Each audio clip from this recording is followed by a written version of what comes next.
Ngiyacela bazalwane sivuleni livi lenkosi John chapter 2 sifunze verse 1 sime nga verse 11 bese sikhuluma ngale livi singakehlukana.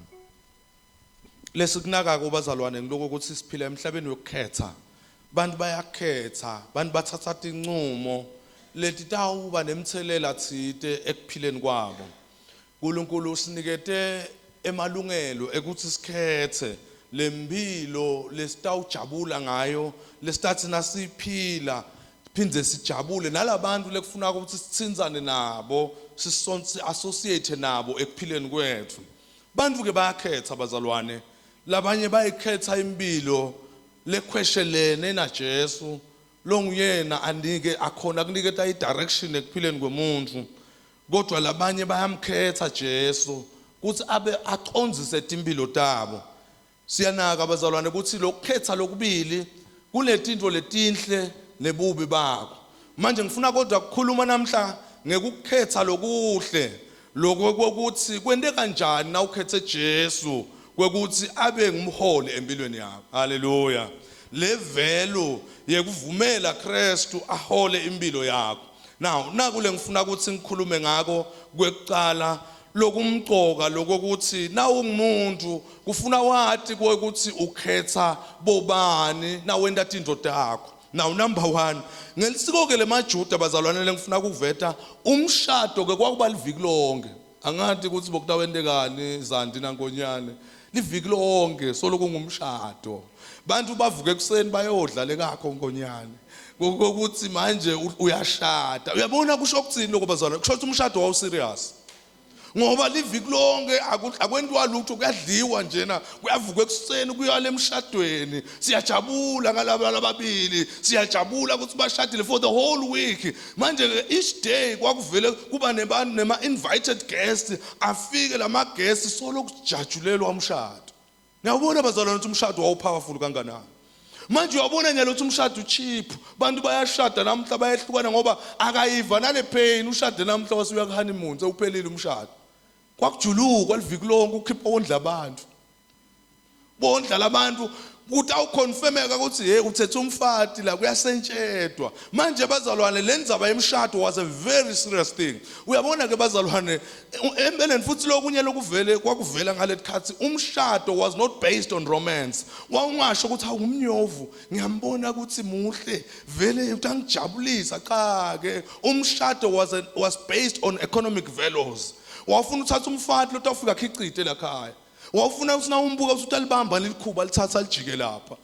Wawungabuki manicure ngiyaxolisa Zandi. Wawungabuki manicure, wawungabuki kodwa wawubuka ukuthi utafika khichite because life depended on cooperation. Kwafuna ukuthi kubanjwane so that is why divorce was not an issue. Ngobe kuze ukuthi uphile you need the man, kuze ukuthi uphile udzinga lo make. So life was about being together forever.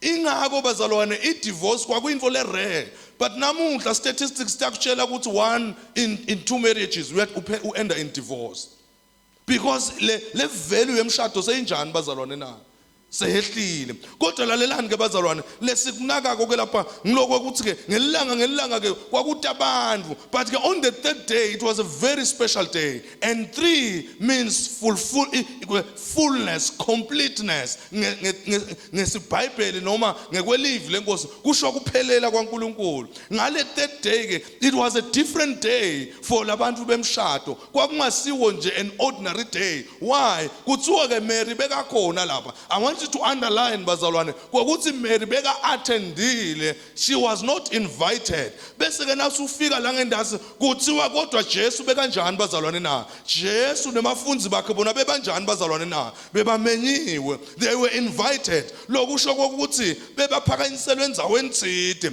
Lokusho ukuthi Jesu bazalwane akafiki nje abhudluketele empilweni yemuntu kodwa he waits for an invitation. Uyakumela ukuthi umente njani na uthi Jesu ngenta njani na ngiyakumema. bamema ke lapho bazalwane Jesu wase uyeta ke nabafunzi bakhe uthi Jesu as an ordinary son of a carpenter akedi kutowenda ummangaliso Jesu lapho uthi nje naye uthi emcimbini kodwa ngiyacabanga ukuthi i-character yakhe ne-reputation yakhe beyimenda ukuthi abese unikwa a place of honor abe invited kulomshado ngoba bazalwane ngeke nje uhamba umema bonke abantu emshadweni bantu lo bamemaka ubakhiphele emakhadi is the people that you value in your life manje lapha bazalwane sikhuluma ngani ke bazalwane sikhuluma ngekweukuthi kumqoka kwekuthi ubakhethe bantu ungavumeli nje bonke abantu badaluthe impilo yakho be selective in those people aba influencer impilo yakho ngoba laba bakhetha ukuthi bameme bani bazalwane na bameme Jesu. I think there is something they knew about Christ. I think we're going to track record ngempilo kuthi lo mfana wa Joseph lo usound engqondweni so he is worth inviting into this wedding. Hallelujah. Bamema ke Jesu bazalwane lokunye lesikunaka ko ngitsithe ke bazalwane na ufunza Revelations 3 verse 20 uthi Jesu ngumemnyango ngenta njani na ngiyangqongqotha uma umuntu evala ivili lami ente njani na avula umnyango mina ngiyasengenta njani mina na ndawungena ngithi nasengingenile bese ngenta njani na sengiyahlala sengidla naye sengiyadina naye sengiyamenda ukuthi athi vele akukhululekile in my presence because Jesu nakamenyiwe akafiki nje akushiye unjalo kodwa khona tindvo lakawundela dona. Hallelujah. I know Jesus nakafika empilweni yami I never remain the same. Uthi ke manje nakafika ufika into enjani bazalwane empilweni yakho na ufika akhiphe tindvo akhiphe manandinandi adeke udle ujabule because you are in the presence of God. Lalelani bazalwane bantu labanye bathi nasimukela Jesu bathi silibele I know girls labe badla ema Kentucky abekhona in Kentucky bebadla ama fish and chips ngaleso sikhathi kwakumatima thina sihosha intuthu awubadla kamnanzi bahamba ngematekisi thina sidla zondle siphakele emgezelweni badla kamnanzi kodwa namhlanje nabamathamba amhlophe because the lifestyle they decided to choose was outside Christ.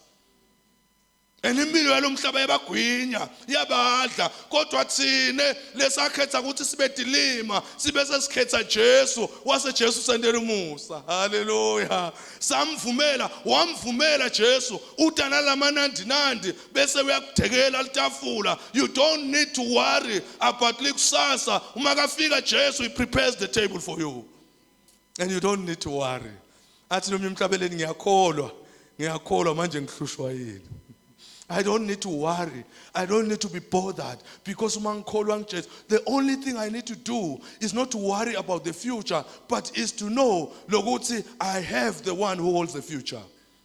Hallelujah. Nakulokunye ke lengunaka ko bazalwane lokumqoka lokuthi ke na umvumela Jesu angena empilweni yakho Jesu ke bazalwane akethi ke bazalwane akakuyekeli njena akakwendi inhlekisa kodwa Jesu kuholela etintweni letinkulu letimangalisako ngifike ke lapha bazalwane la sikhuluma khona kuthi ke manje nali liwayini seliphelile le ndvodza la kulomshado wayo imeme Jesu an unknown figure kodwa nje lakatiwa ngiyabona bekatiwa njengelijale responsible lijale lithembekile bekangathi futhi nalo mmemile ukuthi Jesu utawufika ende miracle because bazalwane bantu labanengi namhla bashumayela labanengi ba proud ngekwenta ama miracles. Jesu has not taught into ekwenta ama miracles kuyenda ibe priority. Jesu ungena ngehumility la emshadweni naye is an ordinary guest akafuni uyabona thina bashumayela banamhla ungake nje ube blessed ngetintfo letitsite ungahamba ngaphandle udweba umoya bantu babone tinganyethu uthi yasengikhona.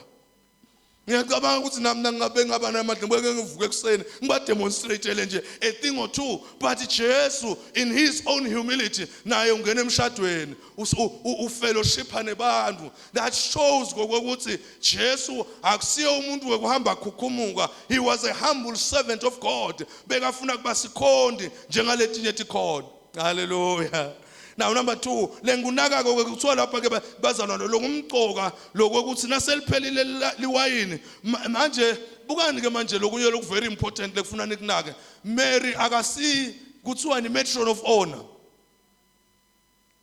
angithi bo matron of honor la phethe umshado lababuka ukuthi indoda hamba kahle yini naliphela liwayini Mary angekho kule position leyo she took responsibility wase uba responsible wase uphinze futhi labo uba proactive uyasukuma Mary uthi hawuna umcimbi wonakala what can I do now that speaks to being a responsible believer now usebandleni be responsible nakukhona lokhu lapho kunesidingo where you can feature don't just sit uhlale nje mina bathi baphi labaholako iphi yona le board no not with Mary seliphelile liwayini I know I can provide a solution niyathi silabanye abantu esontweni hayi mina ngimele ukuthi kuva yona le board sakhethani kule board but not with Mary because there was a crisis she featured on wase uyavela Mary now that speaks about being a responsible believer now umzalwane yenda something to the glory of God now umzalwane nakuvela ama challenges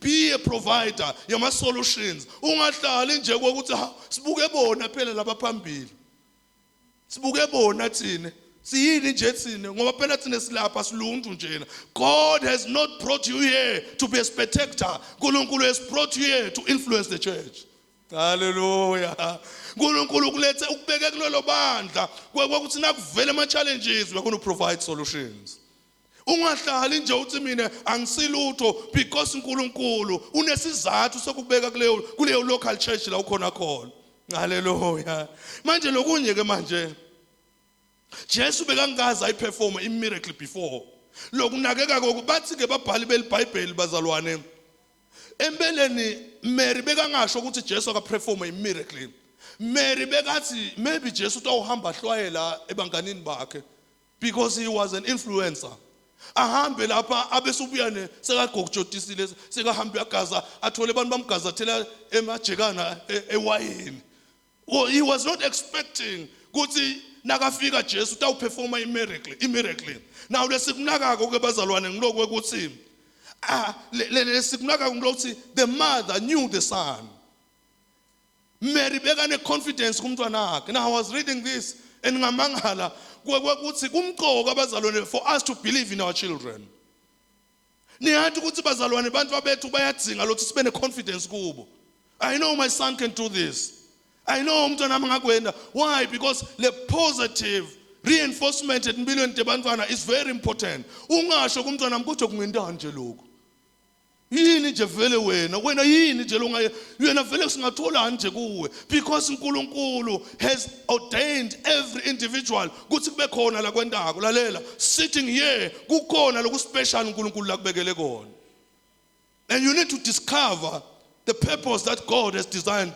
for you in your life kukhona uNkulunkulu niyathi ukuthi bazalwane kunemathalenta kunetinto uNkulunkulu la sibeke tona sineke as parents sine challenge to unearth ukuthi sivete lama abilities uNkulunkulu akwabanikete abantu babethu hallelujah nakulokunye ke bazalwane lokho ukuthi lokuvelako ngiloko ukuthi ihistory ithi ke bazalwane ngalesikhathi ke bazalwane sekwendeka kwalomangaliso lo Mary bese angumfelo kade Joseph bese afile lokusho ukuthi manje lesikunakako he dependent on the son for everything lokusho ukuthi manje lesikufundzako lokumqoka ngilokuthi to our children thina sibadali babo kufanele ukuthi babe support system etimpilweni tethu nikhona abantu labasha niyathi sibakhona abantu labasha laba good for nothing into la yatiko nje ukuthi adle bayadla abantu abakasoxolisa abantu ababi ngiyaqolisa most of our children they don't want to work and they are thorn on the skin of the parents kude labakujabula bakwendako in fact we are raising a generation le yangekuvilapha ngekuvilapha and angathi I'm sorry ukhanze nje kuhlethula tila siyawudla nini tila nekupheka baphekana bathi ngomoyelo engcwele siyabona ke suyazama ke sine sathi ukuthi na uvuke ekseni you have to think ukuthi kutawudliwana niyathi ukuthi nalamakhaya atakufa ngoba nalabo makoti labathathwa hebona hani bona hani ithi lambile ngilambile bona hani khona lapho bazalwane eyathi thina sikhuliswe my wife knows my mother uthi make awuyibuthi indvodza ukuthi lambile ngiyaqolisa abantu babami athi makayibuthi indvodza na ingena nje eminyango uyaphakela idle manje labethu bantwana ushito yini baby uthito ukuthi vele ngikuphakele. Niyathi we've lost some of the most fundamental values. Lokwekuthi understanding your role and your purpose. Manje ke bazalwane lendwe lesiyifundzako lapha bazalwane ngilokwekuthi ke siyakunaka lokuthi the children lese ngiyaxolisa abantu bami, but we are raising a generation they angekuba weak in terms of responsibility. But laba kwathi they complain, they demand, bafuna lokho, but bring work. Thina wawathi kusawuvuka ekuseni kuze kudliwe la funa yobasa, funa igcwale la 20 liter uyemfuleni, and that instilled responsibility. Manje nyalo eMantala khaya kuthi konke kula ekhabetheni sekulukhuni kupheka, sekulukhuni kuwasha teacher. Niyabona ukuthi bazalwane, but ke we have been destroyed by the evolution le ndekako ukuthi kunabosisi, kunasisi lo sitako. Kanti abantwana balele njena ngabo 9 balele kukhona sisi. They reach 12, 13 years, they can't wash for themselves. They can't do anything. It's a culture we're instilling, and we need to raise responsible children. Uyathi kuse mangele mine one area lengiyibonile bantwana lebalahlekela ku respect. Ngapha emasundwini esikolweni siyokhutha steleka. Kwasi kuma the smallest girl. Kwathatha umbhobho ngithi mina kutokhuluma ingcondo phela. Hey ngomntwana kwangihlolela kuncane kuthi bomede nisitebelana. Hawu ngabheka phansi mina. Kwabe confront kwathi ngishokini. Niyasihleba. Manje ngicela ipass out. Nina ngitshela ukuthi ngiyolanza amaphilisi ekupreventa ngoba ngiganile. Ngiyakubafana bawulala nami. Nihlushwe yini nabangilala? I was shocked. What a generation. Now children can say anything. They can say it anyhow. But we're praying to God that we raise a generation that can be dependable. A generation, listen, they are sound in mind. Because bona bacounts yonke into permissible. Kwema lokwentombatana baze bakumuka lo mbhobho. Ngiyekeleni ngikhuluma ngifuna batshela. Hey bazalwane. Now we are losing the integrity bazalwane lesithingako in our children. Ngithi ke bazalwane, the relation, the rapport, the connection between Jesus and his mother, exciting. Amazing. Lokho ukuthi labantu beba into yinye bayasupportana.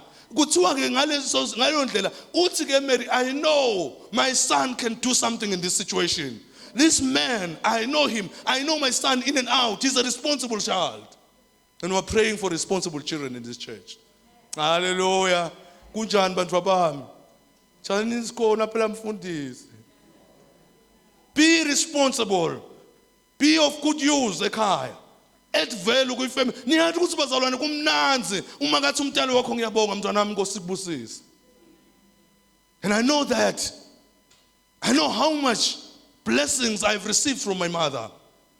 I've never been a thorn empilweni yamakwami. And each time I come, she knows I'm going to provide a solution. Up to this age, I've never been a problem. Because ngiyakwathi ukuthi umthandazo wemntalo wakho wendana empilweni yakho. Hallelujah. Hayi ukuthi umntala athi Nkosi yami, uyathi kube bengathi. I wouldn't have wasted my time on this thing. But bazalwane, when Christ enters your life, things begin to change. Hallelujah. Naku lokunye lesikufundza kuloko ukuthi ke bazalwane lokuvelako loku strong ngiloko ukuthi ke bazalwane now labo labamethemba uthi ke manje Jimeri ke manje hambani kumntwana nami because I know he can. That's faith, that's confidence in the son, that's trusting the son. Kukholelwa ukuthi I know ngiyakholelwa. Now kusho ukuthi ke bazalwane we need to grow in trusting Jesus. We need to grow in believing in Jesus. Lokwekuthi etimeni lesihlangabetana nato lapho indlela singayiboni kona we can run to this man because he's a dependable man. Hallelujah. Lo Jesu wethu njani bazalwane na? We can depend on him.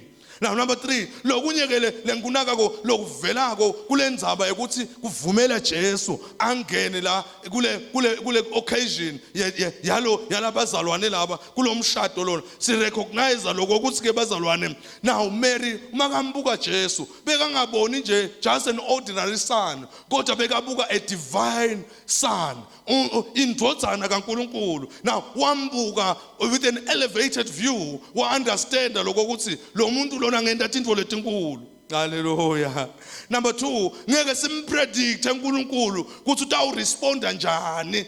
Now Mary bekacabanga ukuthi utawuhamba nje agijime lapha endeti into Jesu. But now we don't need to predict. We don't need to assume ukuthi Jesu utawendani. The only thing that we need to do is to believe that he can do something extraordinary in our lives. Hallelujah. Angenda imangaliso. Now ufunza sesimfunze Ephesians 3 verse 20 ukhuluma ngako lokho ukuthi lo Jesu lona is able to do more than what we can imagine. Lo Jesu lo unemandla ekwenda into letinkulu kunaloko. We cannot limit God. We cannot limit emandla Jesu etimpilweni tethu. Ngiko nje bazalwane ungabosho lo mina can't pray kuze abantu baphile, because you are not praying in your own strength, but you are praying in the name of Jesus. And now we tell Kamala Jesu, big things can happen in the name of Jesus. Hallelujah. Tinto letinganani bazalwane na. Letingulu. Kuye lo nemandla kwenda njani bazalwane na. What is your problem? Yini problem yakho lonayo? Niyathi ukuthi bazalwane sitting here kungenteka sifukamele tinkinga. Asikhona ukumtshela Jesu. Kuthi ye Jesu, kuyabhetha empilweni yami. I'm going through a rough time. You don't need to bother. They are worrying about engage. Don't worry. Trust the one who holds the future. Hallelujah. Don't worry. Just trust the one who holds the future.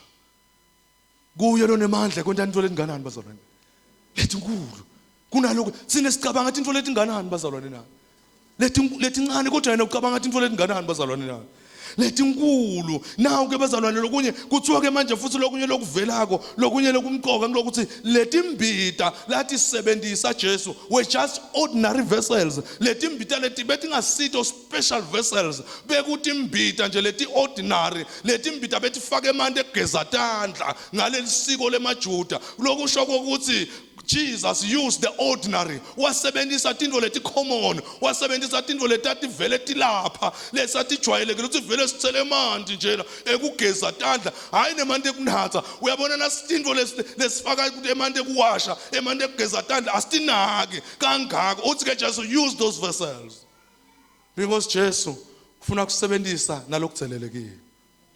Hallelujah.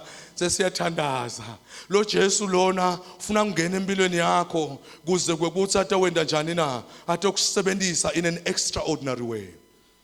Hallelujah. I know this Jesus. Ngiyamathi the time ngimemukela I never remain the same. Phela lalelani bazalwane, now ubuyisana na Jesu you become like God. Lokusho ukuthi empilweni you are unstoppable, empilweni you are unlimited, because athi nakabhala athi asakhe bantu ngemfanekiso wethu bende njani bazalwane na, basifude noma ke sono samntshontsha umuntu, kodwa umuntu nakabuyisana naNkulunkulu ngaJesu Kristu he begins to enjoy the privileges aku creation lalathi wena ufana nami unemandla kwenda tinto. And we're going to be praying right now lokho ukuthi kuye lolo nemandla ekwenda tinto letinkulu can transform your situation. Wena lofuna ukwende mawumuva angqongqothe empilweni yakho, allow him to enter your life and he's going to begin doing great things in your life, because yena uduma ngekwenda tinto letinkulu. Ngiyamathi Jesu wenda tinto letinkulu in my life.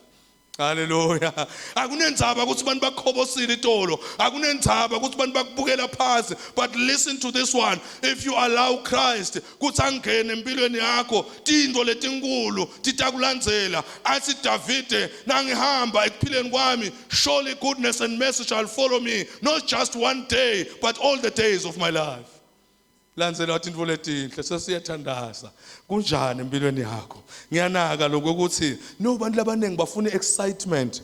Ningathi usibantu labanengi abekho nje lana bathi badlabusha babo. Most of our young people bathi kumnanzi le kanti bayalimala. Bantu labanengi labaphumile lana bayodla sono ngaphandle linengi labo baphuma babuya sebamabondvo babuya sebalimele. Sono siyambhidlita umuntu, sono siyamlimata umuntu. Kodwa ngikaze ngibona umuntu sukuma bathi ye Jesu udlale ngami, ye Jesu ngende ngaba siyakayaka ngaba njena. I've always heard bantu abamukele Jesu bathi Jesu wayenda ngcono impilo yami.